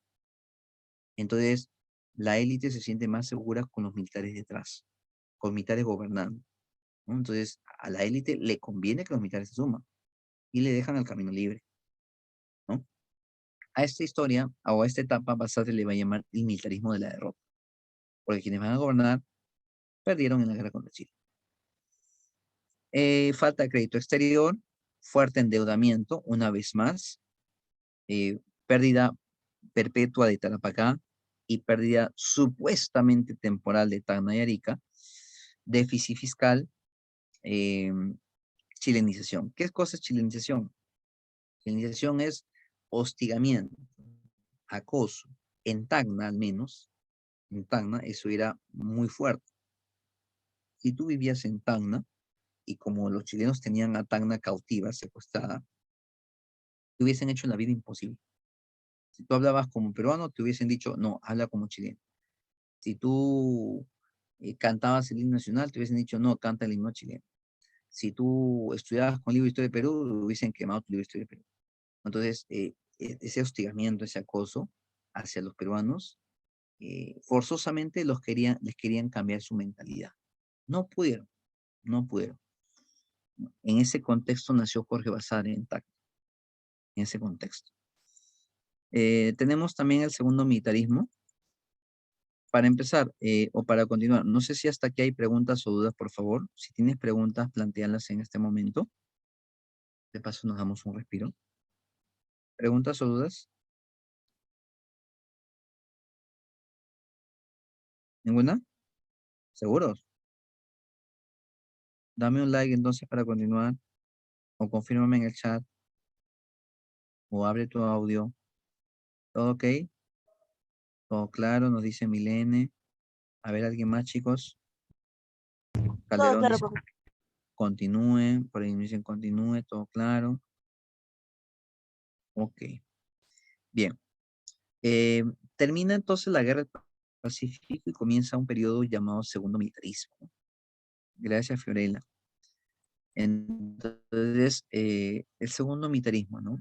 Dura un poco tiempo, que algunos llaman reconstrucción nacional también, porque en esta época el Perú, que estaba en knockout, ¿no? Estaba en coma, empieza a recuperarse, ¿no? No rápidamente, pero empieza a recuperarse. Despacito, se va recuperando el Perú, ¿ya? Ahora, el Partido Civil está quemado políticamente.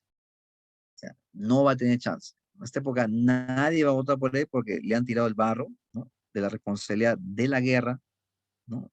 O de lo que no se hizo previo a la guerra. Entonces los caudillos aparecen como los superhéroes, con el discurso de, ¿no? ¿No? Apóyame a mí, ¿no? Yo voy a poner orden en el país, ¿no?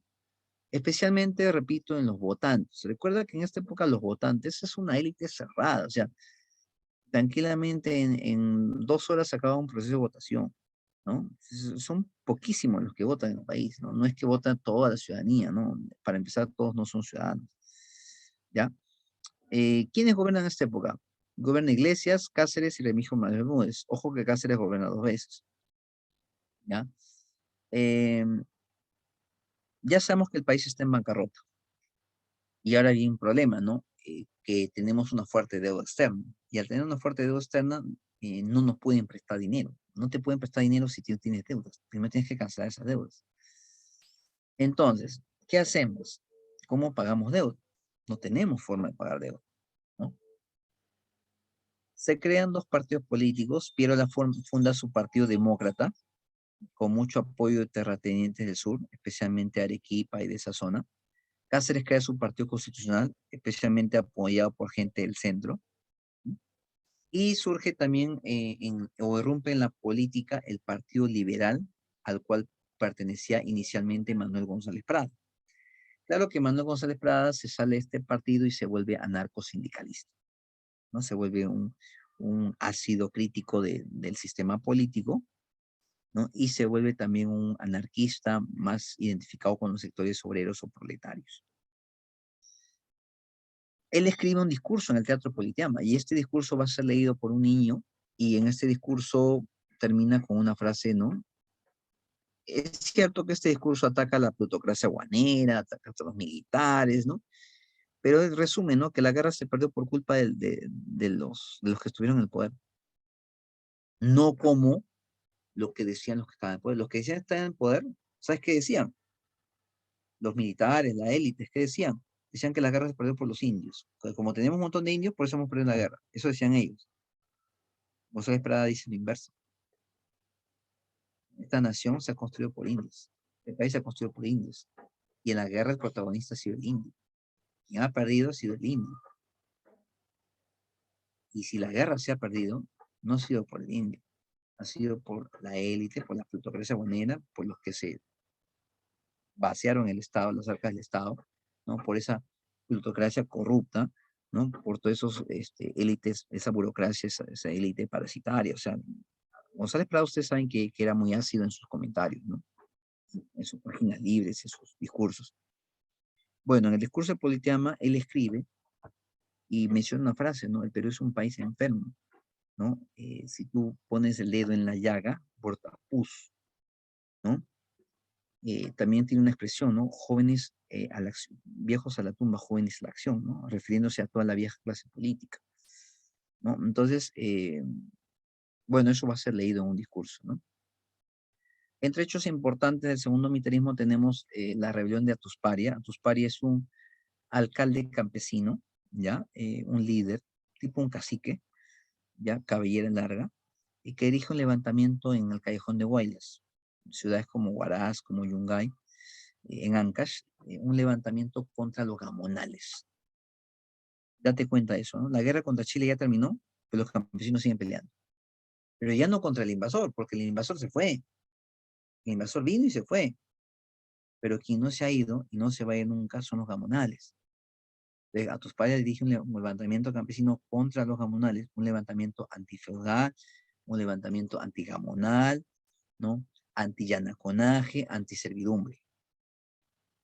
Aunque después lo van a vincular a la élite, van a decir que se acomodó con los caceristas, van a decir que era pura finta, que quería ocupar un cargo político. Después la gente se va un poco a desencantar de él. Pero los que lo siguieron en un primer momento querían enfrentarse contra el yanaconaje, contra el gamonalismo, contra la servidumbre en Ancash. Se da también en esta época el sacrificio de Nieves Carrión, que era un joven como tú, que estaba estudiando medicina, y que decidió inocularse una bacteria, ¿no? La bacteria de la verruga, ¿no? Se inyectó una ampolla, claro, consiguió la enfermedad de una paciente que está infectada, se lo inoculó en su cuerpo, y empezó en una libretita a ir anotando en una libretita, ¿no? Que era lo que le iba pasando día tras día, ¿no? Para que los síntomas puedan ser estudiados, ¿no? Y cuando ya no podía escribir por la fiebre, por la anemia, por el debilitamiento, por los calambres, por todo eso, le dijo a sus compañeros de estudios que continúen con los estudios, que continúen con la investigación, ¿no? El sacrificio de la Universidad de Carrión, mártir de la medicina peruana.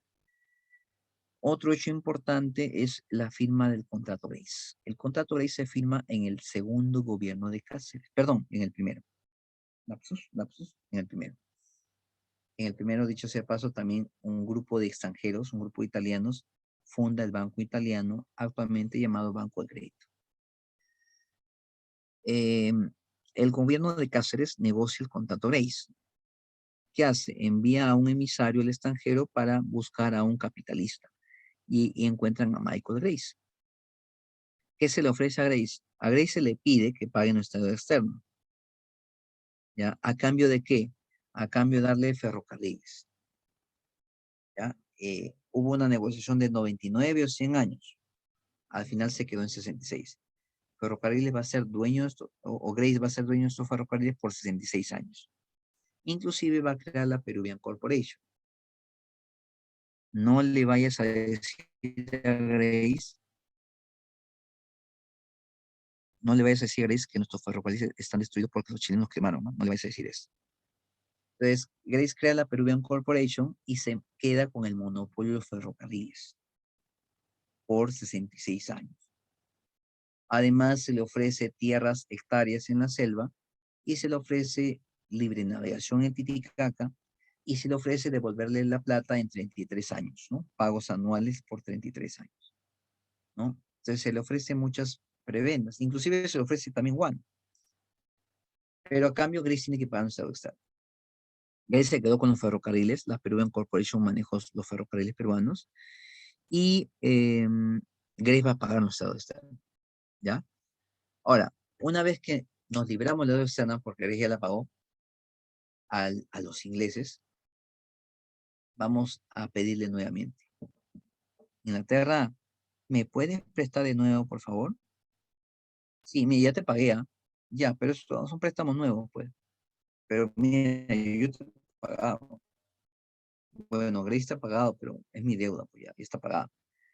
¿Y por qué necesitábamos prestarnos de nuevo dinero, profesor? Porque necesitábamos dinero para la reconstrucción del país, porque el país había quedado en bancarrota. La élite estaba golpeada económicamente. No habían hacendados, los hacendados estaban en bancarrota, sin haciendas. No había exportadores. O sea, eh, los ricos, los millonarios no eran ricos. Entonces, para reactivar la economía se necesitaba nuevamente un crédito. Se puede decir que estamos peor que antes. Antes de la guerra teníamos deuda, pero teníamos bono y salitre. Después de la guerra seguimos teniendo deuda, pero ya no tenemos bono y salitre. Ahora, pagamos la deuda y nos volvemos a endeudar. Por eso se puede decir que estamos peor que antes, ¿no? Y los empresarios británicos, en este caso los Greys, se terminan favoreciendo, ¿no? Esa también es la época en la cual hay guerras civiles, algo característico de los gobiernos militaristas, ¿no? Primero, Cáceres Iglesias. ¿Por qué Cáceres contra Iglesias? Porque Iglesias aceptó el Tratado de Ancón. Iglesias fue acusado de traidor, de vendepatria, de socio de los chilenos, etcétera, etcétera. Y luego, Piérola contra Cáceres.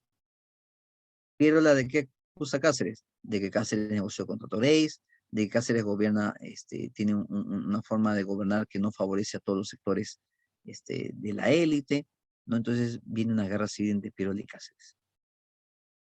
Y curiosamente, la imagen que está aquí es cuando Piérola entra a Lima y va a votar a Cáceres gobierno. Sí, el Piérola que no se dejó capturar por los chilenos, el Piérola que no organizó bien la defensa de Lima, el Piérola que no se sabe qué cosa hizo en la guerra del Pacífico, va a ser elegido presidente. ¿Y quién los van a elegir? Las élites. ¿Por qué? Porque Cáceres no les cae. Les cayó por un tiempo, pero las élites quieren a Piérola, quieren a Cáceres, ¿no? Tal vez hay un componente, ¿no? Cáceres en algún momento estuvo muy, muy pegado al campesinado, pero luego Cáceres marcó distancia del campesinado, se olvidó del campesinado. Y por último, para ir a las preguntas, la República Aristocrática. La República Aristocrática es un periodo que empieza a fines del siglo XIX y dura durante las dos primeras décadas del siglo XX. Algunos le llaman República Oligárquica. Algunos le llaman República Oligárquica. ¿Ya? Algunos le llaman República Oligárquica. Y también le puede llamar así. Pero, ¿por qué República Aristocrática, profesor?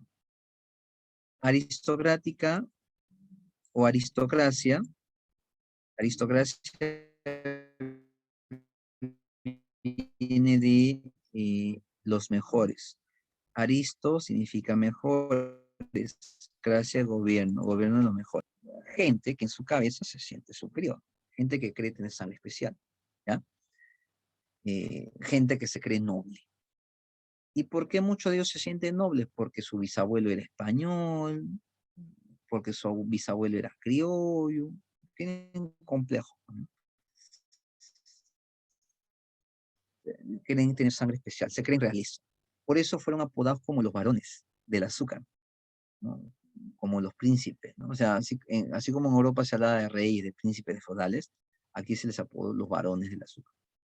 Se vestían como nobles, usaban sombrero como nobles, sin ser nobles, nobles, pues, ¿no?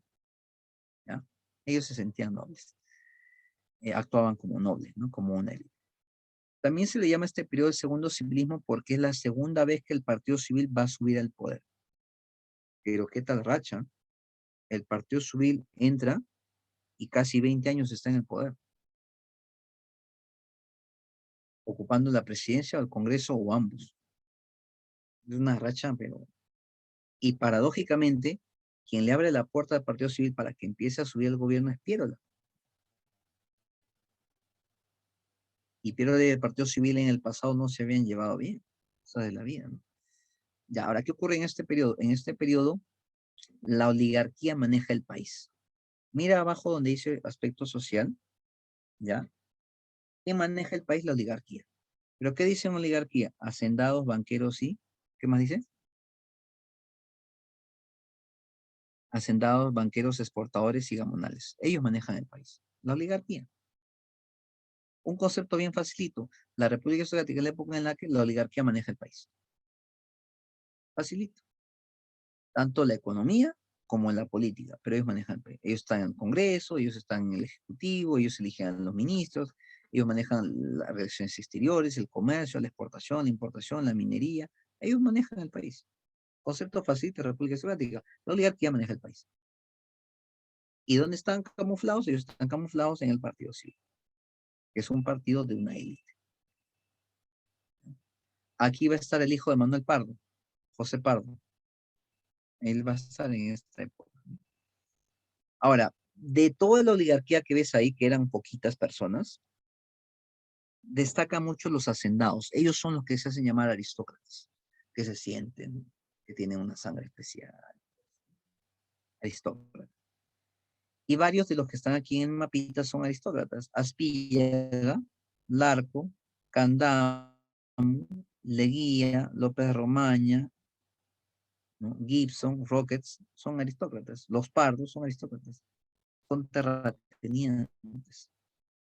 Se sienten señores feudales. Como diríamos, ¿no?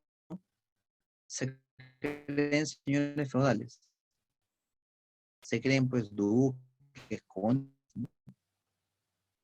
Porque exportan, porque ganan plata. Pero los de la sierra también. Claro que ellos no son varones de azúcar. Pero los andados de la sierra son gamonales.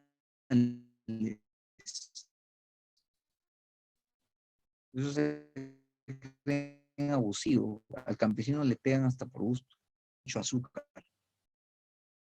Claro que también se hacían otros productos derivados del azúcar, ¿no? Como el ron, como los aguardientes, ¿no? Como la misma azúcar, como el papel. Ica va a exportar algodón, ¿ya? Arequipa va a exportar lana, uno. Eh,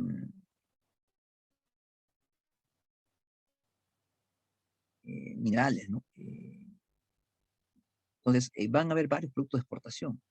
Lana, azúcar, algodón, caucho, ¿no? Caucho. En la selva, eh, Julio César Arana era un explotador de caucho. Fermín Fitzcarral era otro explotador de caucho. ¿Y cómo explotaban caucho? Esclavizando indios, haciendo correrías, haciendo caza de indígenas y tratándolos como esclavos. En Lima, en Callao, en Vitarte, habían fábricas textiles, había muchos sindicatos, ¿no? De obreros, ¿no? De panaderos, ¿no? De gente que manejaba vehículos, ¿no? De trabajadores de las cerveceras, ¿no? Habían sindicatos obreros, ¿no? Habían grupos obreros. La mayoría influenciados por el anarquismo, ¿no? El anarquismo estuvo muy de moda en los primeros años del siglo XX. La clase media, digamos que fue parcialmente ignorada y el sector popular fue totalmente marginado. Pregunta que ya vimos, ¿no, Marcos? A los indígenas no se les hace caso, los yanaconas no se les hace caso, obreros nativos amazónicos tampoco se les hace caso, ¿no? Eh, Políticamente el Partido Civil, te dije que ocupó ejecutivo, legislativo, ocupó todos los cargos. El Partido Civil en esta época monopolizaba a San Marcos, ¿ah? San Marcos era el refugio de los civilistas, rectores civilistas, catedráticos civilistas, ¿ya? Dependemos del capitalismo inglés, británico, estamos endeudados con ellos, hacemos comercio con ellos, hay empresas inglesas, ¿no? Por ejemplo, la London Pacific, que invirtió en petróleo, la Peruvian Corporation, que manejaba los ferrocarriles, la British Sugar Company, que invirtió en el azúcar. Hay muchas empresas o enclaves británicos. Y para terminar esta parte teórica, pues la explotación laboral, ¿no? Yanaconaje es explotación a los campesinos, a los indígenas en la sierra. Se les trata como siervos, se les discrimina, se les margina, se les cobra por la chacra que están usando, que es del patrón. El pongaje es parecido a la servidumbre, pero cuando se da en una casa. En una casa te hacen lavar, planchar, cocinar, eso es pongaje, ¿no? El enganche se daba en la costa, en las haciendas o en las minas de la sierra, ¿no? Te adelantaban un pago, te daban regalos, te endeudaban y luego tú tenías que trabajar en la mina o en la hacienda por el resto de tu vida para pagar esa deuda. Ese era el enganche. Se hacía con gente pues que estaba sin dinero, ¿no? Las correrías eran persecuciones a los indígenas amazónicos para esclavizarlos, para ponerle grilletes, cadenas y obligarlos a sacar caucho de los árboles. Y la habilitación era una forma de reclutar indios, ¿no? Parecida al enganche, con engaños, con dinero, ¿no? Para que puedan extraer cauchos en la selva. Bien, eso es entonces el tema en teoría del día de hoy. Vamos a ir a resolver entonces las preguntas. ¿Están listos? ¿Listo? ¿Listo, Calixto? Listo, Calixto. Muy bien. Vamos entonces con las preguntas. Vamos entonces con las preguntas del tema del día de hoy.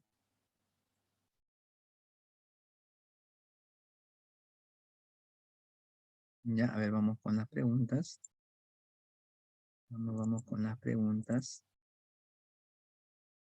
Muy bien. Listo. Comparto pantalla nuevamente. Go, go, go, go. Ok. Las elecciones de 1872 fueron un hito importante en la historia política del Perú, ya que para ellas se organizó la Sociedad de Independencia Electoral, la que te comentamos que se iba a transformar en el Partido Civil, ¿no es cierto? Ya. Me dice también, ¿no? Me dice también que base de lo que sería después el partido más importante, la oligarquía. Recuerda que le podíamos llamar oligarquía guanera, plutocracia guanera, ricachones del guano, ¿no? Burguesía guanera. Este partido fue en verdad el primer partido moderno en la vida política nacional, sí es cierto, en el sentido que tuvo una organización y una ideología realmente formuladas, obvio, y le permitió sobrevivir por más de medio siglo, sí. ¿Hasta cuándo existe este partido? Hasta la época de los años de Guía, hasta esa época más o menos existe, ¿no? Más de medio siglo, son 60 años más o menos, 70 años. Y en torno a él se agruparon algunos terratenientes, los grandes comerciantes y financistas de la costa, y muchos profesionales intelectuales ganados por el liberalismo. Es evidente que el autor del párrafo anterior se está refiriendo a la agrupación. ¿A qué partido se está refiriendo? A ver, por la descripción, ¿no? Me está dando características, ¿no? De un partido. ¿Ya? A ver, ¿qué partido es? ¿Qué partido es? A ver, ¿a qué partido se está refiriendo? ¿Al APRA? No. ¿Al Fujimorismo? Tampoco. ¿A qué partido se está refiriendo? A ver. Al Partido Civil fundado por Manuel Pardo y Lavalle, ¿sí o no? Letra C. ¿Sí? Correcto, muy bien, Lisset, muy bien, Milene. 2. La siguiente imagen es una caricatura publicada en el diario El Cascabel en 1872, donde aparece Manuel Pardo y Lavalle cuando iniciaba su gobierno. Ya, ok, vamos a ver esa caricatura. ¿Qué es lo que representó dicha caricatura?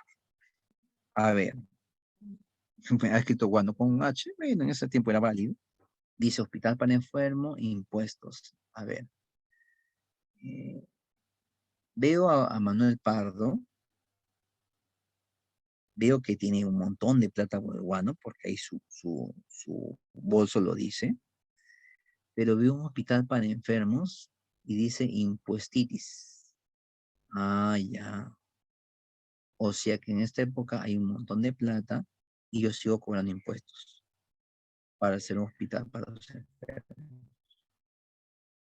En lugar de yo usar la plata del guano para hacer los hospitales, no, yo te pido tu plata, que me pagues tus impuestos para hacer los hospitales, pero la plata del guano yo no la comparto contigo, yo me la quedo. Tú estás viendo ahí el bolso, no lo está compartiendo, se lo está quedando él. Eso es lo que estás viendo, ¿sí o no? ¿Sí o no?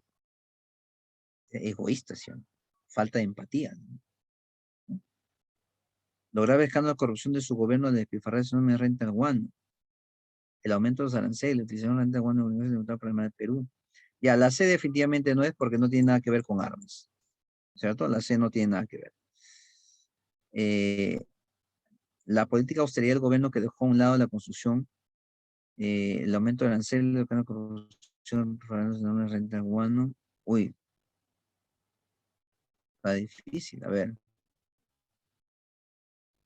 La política de austeridad del gobierno que dejó a un lado la producción de ferrocarriles y hospitales. Ah, profe, acuérdese que en la época de Pardo no había guano. El guano se está acabando, profe, o lo poco que quedaba era antes de Pardo, profe, en la época de Balta.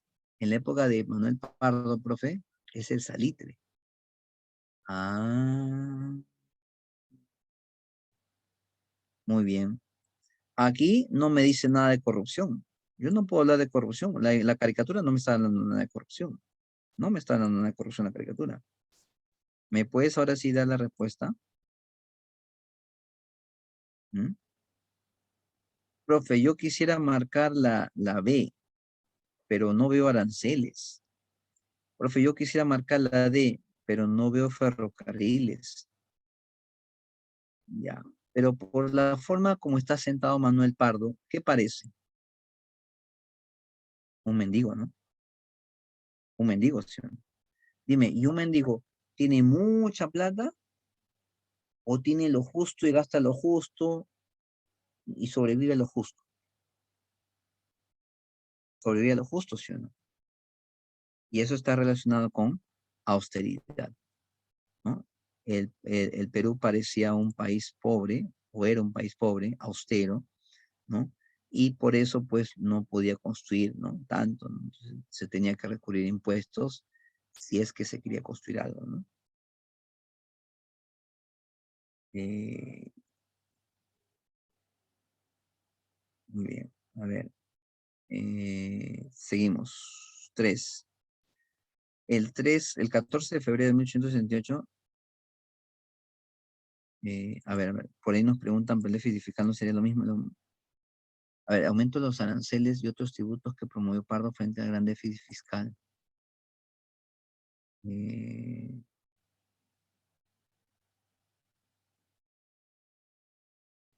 claro, pero si fuese ese el caso, de nada nos serviría la imagen del hospital, ¿no? O sea, tenemos que utilizar la caricatura completa, ¿no? O sea, para algo nos tiene que servir también la caricatura. 3. El 14 de febrero del 78, la Asamblea Nacional de Bolivia acordó establecer un impuesto de 10 centavos por quintal métrico a las exportaciones de salitre efectuadas por la Compañía de Salitre y Ferrocarril de Antofagasta. La historiografía chilena considera que este impuesto fue la causa coyuntural, ¿no? O excusa o pretexto, ¿no? Determinante para la guerra del Pacífico. La negativa de China a pagar dicho impuesto se justificó con el argumento que, porque ellos no querían pagar el impuesto, mejor dicho, ¿no? Los incrementos tributarios de parte de Bolivia, las empresas chilenas eran constantes y habían caído en la demanda y inversiones salitre. No eran constantes, ¿ya? Que no se victimicen, no eran constantes, era solamente un impuesto. El gobierno boliviano había embargado y rematado bienes de compañías salitre. No, eso no lo había hecho.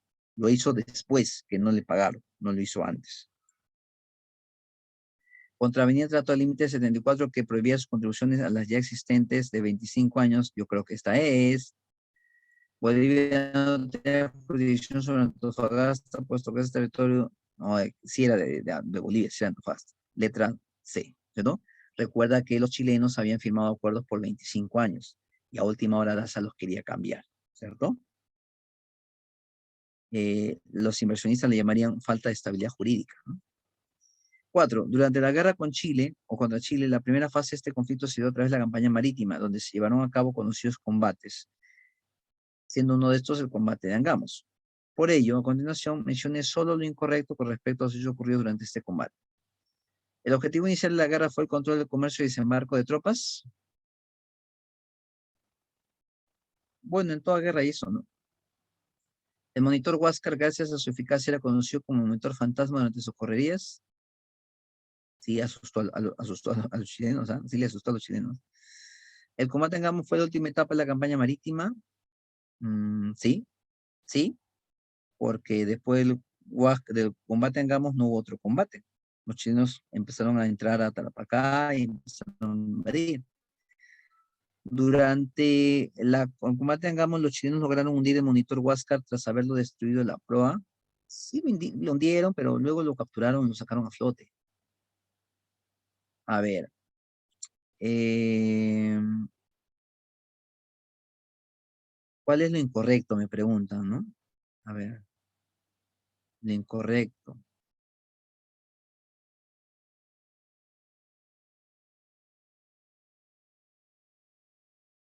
Monitor Huáscar. A ver, ¿qué marcarías tú aquí en esta pregunta? Mm, Me pregunta lo incorrecto, solo lo incorrecto me dice. A ver, lo incorrecto. Hundir, ¿no? La palabra hundir, ¿no? No lo hundieron, no hundieron. Más bien, la tripulación del Huáscar abrió las válvulas para hundir el barco. Los chilenos capturan, cierran la válvula y el barco no se hunde. Entonces, por la palabra hundir, solamente la 4, ¿no? Las siguientes obras en óleos, el primero se titula El último cartucho y el segundo Alfonso Ugarte. Representan cuadros inspirados en la Guerra del Pacífico, pertenecen al pintor peruano Juan Lepiani. Al respecto se puede afirmar que, uno tiene que ver con Bolognesi y otro con Alfonso Ugarte, ¿no? Dice, uno de los objetivos del autor fue resaltar el patriotismo peruano, obvio, obvio. Representan escena de batalla de Tacna y Arica respectivamente, pero no sería, las dos no son de Arica, las dos son de Arica. 3. Busca resaltar principalmente la única victoria del ejército peruano en el sur. La única victoria del ejército peruano en el sur no fue en Arica, fue en Tarapacá. 4. Manifiestan escenas relacionadas con la última batalla junto a Bolivia. Bolivia nos ayudó en la batalla de Tacna, no en Arica.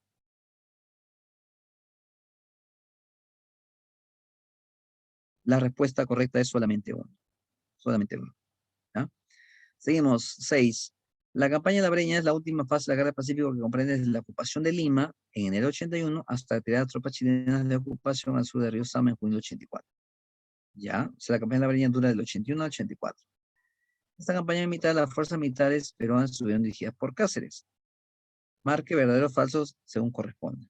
Las secciones militares peruanas lograron evitar el ingreso de las fuerzas chilenas a la región andina. No, el ejército chileno entró a la región andina. Caminó por la región andina. Los enfrentamientos en Marcabayo, Concepción y Huamachuco fueron victorias peruanas recontra verdaderas.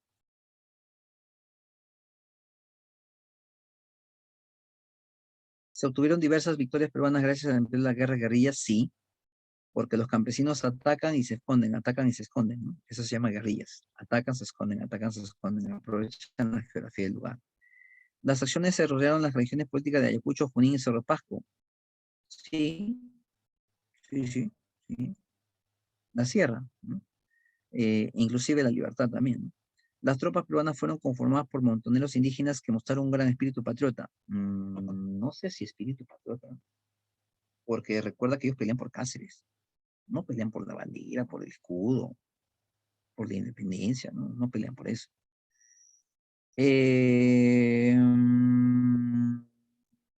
A ver, falso, ¿no? A ver, uy, ¿que no hay claves? A ver, vamos a ver. ¿Cuál sería la respuesta?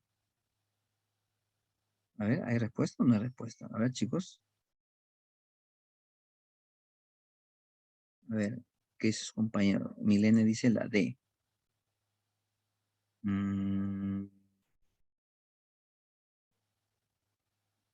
Ah, tiene razón, chicos. Miren, miren lo que hemos cometido acá, un error, ¿ah? Por no leer. Dice la batalla de Huamachuco.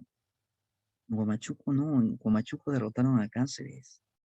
Mira cómo por una batalla casi nos equivocamos. En Huamachuco derrotaron a Cáceres. Entonces basta que algo sea este, mentira, lo vuelve todo esto en falso, pues sí o no. Claro, sí, ¿no? Mira, si no leemos Huamachuco, la, como se dice, la malogramos. Y entonces la respuesta es la C o la D. Yo creo que la C, ¿no es cierto? Claro, la C, chicos. Claro, la C. Ya se dio cuenta, Milenia. Muy bien, la C.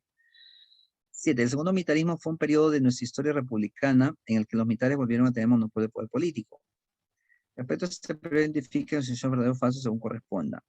Una de sus causas fue la crisis política del Partido Civil. Obvio, le tiraron barro al Partido Civil. Jorge Basadre dominó ese periodo de militarismo de la victoria. No, militarismo de la derrota.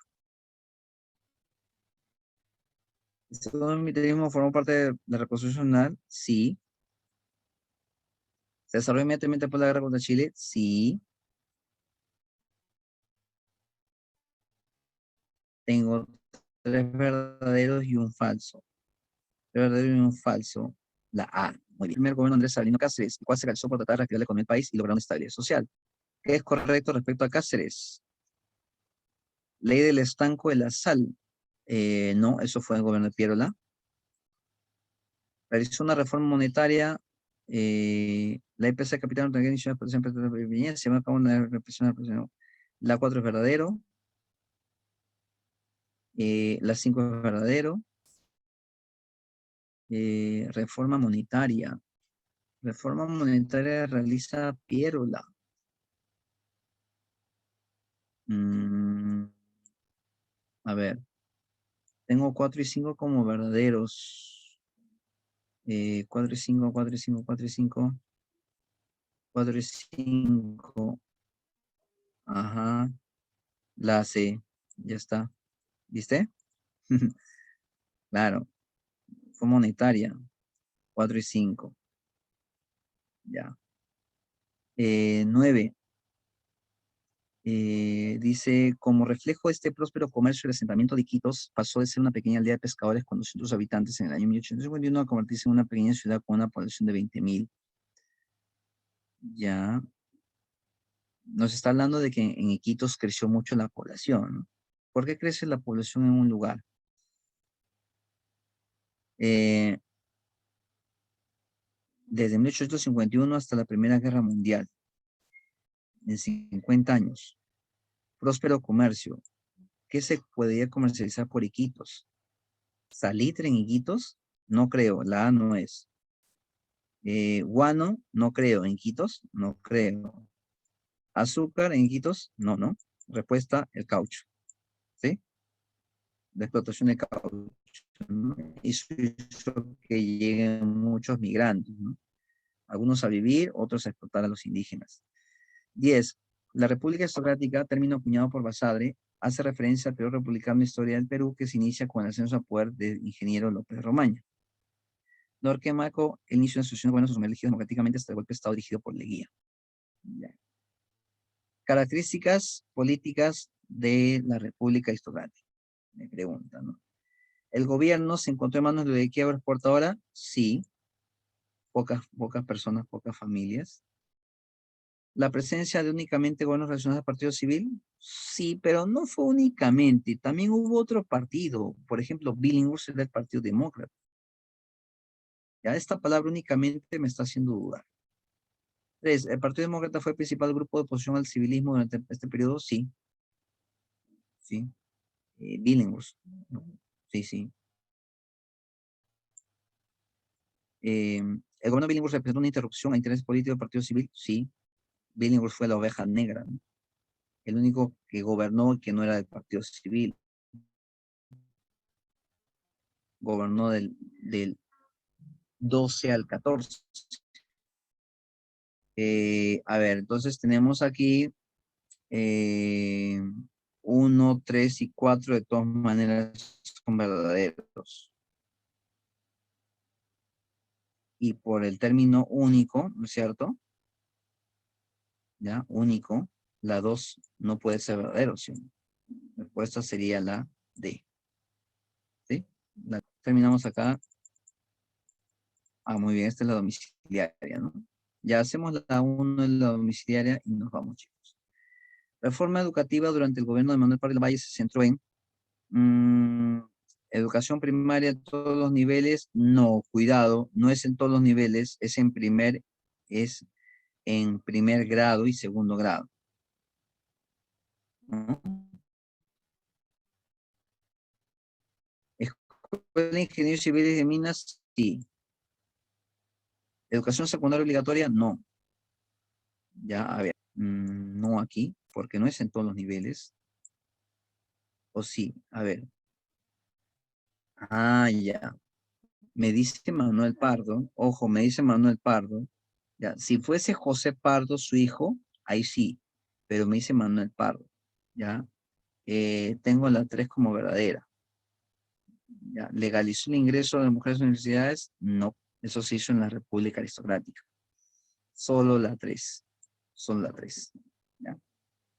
Bien, jóvenes, nos quedamos entonces, cuídense bastante, nos vemos la próxima.